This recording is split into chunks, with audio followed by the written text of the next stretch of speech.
கருங்குருவி ஒன்று வசித்து வந்தது. அது ரொம்ப எளிமையான பயந்த சுபாவம் உள்ள சக்தியற்ற பறவையாக இருந்த காரணத்தினாலே மற்ற பறவை இனங்களும் காகங்களும் அந்த கருங்குருவியை துன்புறுத்துகின்றன. தலையில் கண்ணா பின்னான்னு கொத்தி கொத்தி துன்பம் கொடுத்தன. தலையில் காயங்கள் ஏற்பட்டது.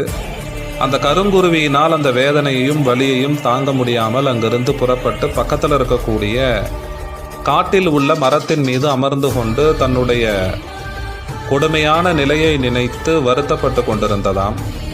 அப்போ அந்த காட்டின் வழியாக மதுரையை நோக்கி சென்று கொண்டிருந்த சிவனடியார்கள் எல்லாம் மதுரையிலே வீற்றிருந்து அருள் பாலிக்கக்கூடிய சிவபெருமானுடைய பெருமைகளையும் பொற்றாமரை குலத்துடைய பெருமைகளை எல்லாம் பேசிக்கொண்டு போனதை கேட்கிறது.